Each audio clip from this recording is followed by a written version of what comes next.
अस्सलाम वालेकुम। आज पाकिस्तान ऑस्ट्रेलिया में अपना दूसरा टेस्ट मैच खेल रहा है इस सीरीज़ का। मेलबर्न में मैच था। पिच के ऊपर घास बहुत ज़्यादा था और यूजुअली आप इतना ज़्यादा घास जो है ऑस्ट्रेलिया में नहीं देखते। लेकिन ये है कि वहाँ पे बाउंस और कैरी काफ़ी ज़्यादा बॉलर्स को मिलती है। May be drop in pitches हैं। अभी तक ये पिचेस बहुत ज़्यादा यूज़ नहीं हुई, तो घास रख रहे हैं ताकि गेंद जो है वो थोड़ा बहुत जो है वो कैरी तो करे और बॉलर्स के लिए थोड़ा बहुत यहाँ पे मौजूद हो। यूजुअली जब ऑस्ट्रेलिया घास थोड़ा सा छोड़ती है तो वो ऑपोजिशन को जो है वो साइकोलॉजिकली प्रेशर में लेके आते हैं कि आप टॉस जीतें और बारी दें सॉरी। और ऑस्ट्रेलियंस जो है उनकी थ्योरी यही रही है कि अगर जो टेस्ट प्लेयर है वो 1-2 घंटे जो है वो सरवाइव नहीं कर सकता मुश्किल कंडीशंस में, तो वो डिज़र्व नहीं करता खेलना ऑस्ट्रेलिया के लिए। तो यूजुअली वो घास इसलिए छोड़ते हैं कि ऑपोजिशन उनको पहले बारी दे, और अगर वो टॉस जीते तो खुद पहले बारी लेते हैं। और उसकी मेन वजह ये है कि ऑस्ट्रेलिया, हमने देखा कि क्रैक्स जो हैं वो तीसरे दिन जो है वो वाइडन होना शुरू हो जाते हैं, खुलना शुरू हो जाते हैं, जिससे इनकंसिस्टेंट बाउंस, और कई दफ़ा बाउंस जो है वो काफ़ी ज़्यादा डेंजरस होता है और गेंद कट बहुत ज़्यादा करता है। सो चौथी इनिंग्स में वहाँ पे खेलना बहुत मुश्किल है। सो ऑस्ट्रेलियंस की कोशिश यही होती है कि थोड़ा सा घास छोड़े और ऑपोजिशन को फोर्स करें कि वो इनको पहले पारी दे दें। अब जिस तरह वो कॉशियस खेल रहे हैं, हालांकि उनके कुछ बैट्समैन जो हैं फॉर्म में नहीं है, लेकिन फिर भी वो चांस ले रहे हैं अगेंस्ट पाकिस्तान। और पाकिस्तान ने वही किया कि टॉस जीत के उन्होंने बॉलिंग का फैसला किया, और मैं समझता हूँ कि ठीक किया। उसकी वजह यह है कि पाकिस्तान के बैट्समैन ऑलरेडी लास्ट इनिंग्स में बड़े चीपली आउट हुए हैं और प्रेशर भी होगी पाकिस्तान की बैटिंग, और घास दे के और ज़्यादा प्रेशर जो है वो पाकिस्तानी बैटर्स जो हैं वो फील करेंगे। तो इसलिए मैं समझता हूँ कि ये फैसला ठीक है given the situation of the Pakistani team, कि हाँ ठीक है, बॉलर्स के ज़रिए जो है एक छोटे टोटल के ऊपर ऑस्ट्रेलिया को आउट करवाया जाए और पहली इनिंग्स में किसी तरीके से थोड़ी बहुत लीड ली जाए। अब बॉलर्स के ऊपर बहुत ज़्यादा ऑनस है कि वो जो भी थिंकिंग है उसको मैच करें, और कैप्टन की कॉल के ऊपर और मैनेजमेंट की कॉल के ऊपर वो रिस्पॉन्ड करें। चीज़ें पाकिस्तान के लिए बड़ी डिफरेंट होती है। अगर शुरू में स्लिप में कैच पकड़ लिया जाता, हो सकता है कि आपको नए गेंद के ऊपर और 1-2 और विकेट मिल जाती, लेकिन जो ओपनिंग स्टैंड है 90 का, उसने एक दफ़ा फिर बहुत बड़ा डिफरेंस क्रिएट किया। मुश्किल हालात थे, अपने साथ फाइट करते रहे, ऑपोजिशन के साथ फाइट करते रहे, कंडीशंस के साथ फाइट करते रहे, और एक अच्छा स्टार्ट देने में वो कामयाब हुए। और वो जो 90 रन्स हैं, आई थिंक उसने जितने भी नर्व्स होंगे ड्रेसिंग रूम में उसको ईज़ किया होगा। लेकिन यहाँ पे मैं पाकिस्तान बॉलर्स की बात करना चाहूँगा। देखें,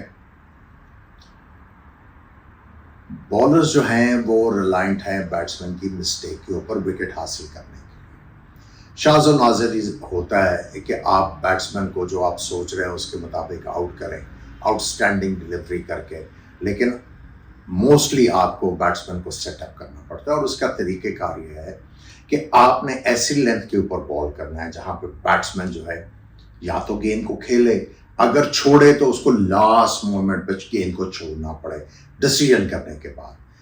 अगर आप ये नहीं कर पाते, अगर गेंद आप वाइड करते हो, तो बैट्समैन के लिए बड़ा आसान हो जाता है पहले से ही जो है गेंद को छोड़ देना, ईजिली छोड़ देना। सो आइडिया है कि बैट्समैन को फोर्स किया जाए कि लास्ट मोमेंट के ऊपर गेंद छोड़े, और वो जो लास्ट मोमेंट के ऊपर गेंद छोड़ना या खेलना है वो इनडिसीजन करवाता है, और उसमें बैट्समैन मिस्टेक करता है और बॉलर्स जो हैं वो विकेट हासिल करने में कामयाब होते हैं।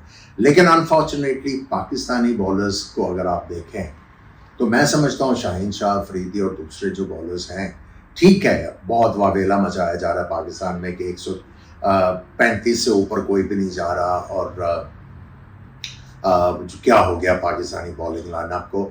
लेकिन अगर ये सारी चीज़ें हैं तो आपने कोई ना कोई तरीके कार जो है वो सोचना है जिसके साथ आप एक टेस्ट मैच में 20 विकेट लेने की पोजीशन में है। ठीक है, पेस कम है, लेकिन जो मैंने पहले कहा कि आपने लाइन और लेंथ बहुत ज़बरदस्त रखनी है।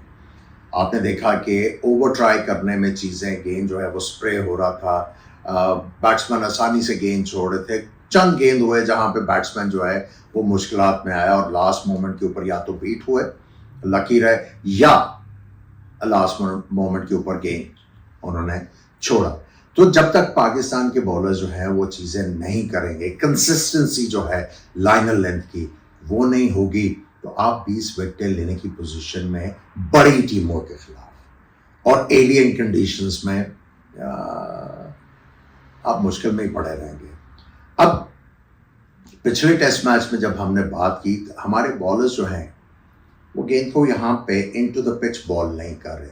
इनटू द पिच बॉल करने के लिए आपको अपने जो स्ट्राइड है, फाइनल स्ट्राइड बॉलर की, उसको थोड़ा सा छोटा करना होता है। जब आपने गेंद आगे फेंकना है तो आपकी स्ट्राइड लंबी होती है, जब आपने बाउंसर करना है तो काफ़ी छोटी होती है, और उसके साथ जब आपने गेंद को बैक ऑफ द लेंथ गिराना है तो उसके मुताबिक आपकी स्ट्राइड होनी चाहिए, तब जाके आप गेंद को पटखेंगे। वेयरएज अगर आपने पाकिस्तानी बॉलिंग को आज देखा है तो ज़्यादातर गेंद को फ्लोट किया। अब मीर हमजा की तो पेस ही बिल्कुल नहीं आ रही थी, वो तो 130 से भी नीचे बॉल कर रहे थे। हाँ, उन्होंने गेंद को स्विंग किया, लेकिन स्विंग भी तब काम आएगी जब आप अच्छी लाइन के ऊपर गेंद गिराएंगे। जब आप ऑफ स्टंप के बाद जब गेंद अंदर लेके आते हैं तो टांग के ऊपर आएगा। और दूसरी एक चीज़, पाकिस्तानी बॉलर्स के खिलाफ जब कोई बैट्समैन खेल रहे होते हैं तो वो अपने दिमाग में ये लेके आते हैं कि ठीक है ये अच्छे गेंद करेंगे, लेकिन हमें ये एक ओवर में एक ज़रूर चांस देंगे स्कोर करने का।